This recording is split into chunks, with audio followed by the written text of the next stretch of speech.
藏身主女呢首詩歌係由美國一位詩人，佢名叫做 William Cousin， 喺1876年所寫成嘅。而樂曲係由美國一位音樂出版社嘅負責人，佢嘅名叫 David Senker， 喺1877年所譜寫嘅。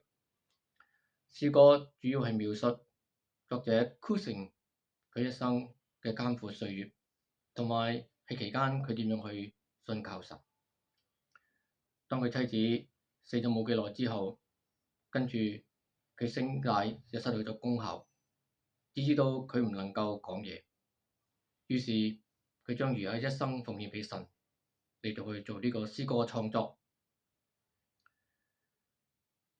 當呢個嘅 Cousin 佢處於最艱苦嘅時候，佢就會去依靠神，而佢喺一生裏面，佢係創作咗多過300首嘅詩歌，而呢個嘅藏身主女係佢其中一首最受歡迎嘅一首詩歌，亦都凸顯咗作者當佢處於人生最困苦嘅時候，佢點樣去依靠神。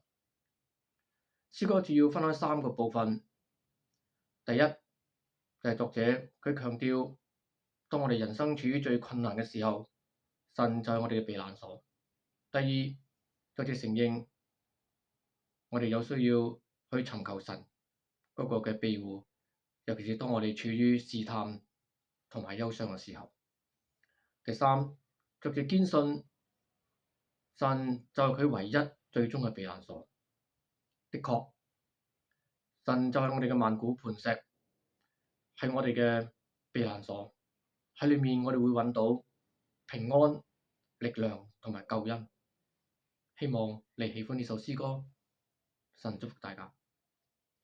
The lyrics and music of Hiding in Tea were composed by an American poet, Cousin William,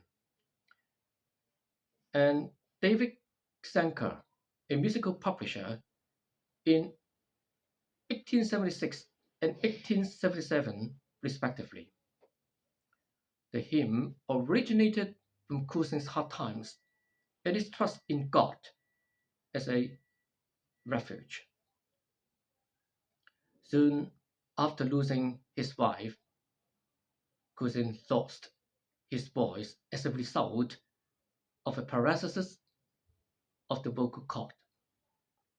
He therefore dedicated the rest of his life for hymn writing, and he composed over 300 gospel hymns during his life.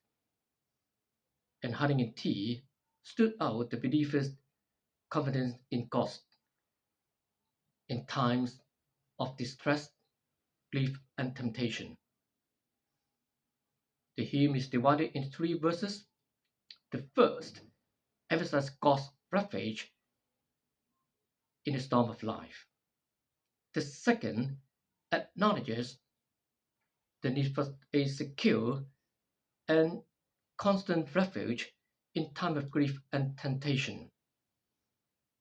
And the third affirms the believer's confidence in God as the ultimate refuge or hiding place.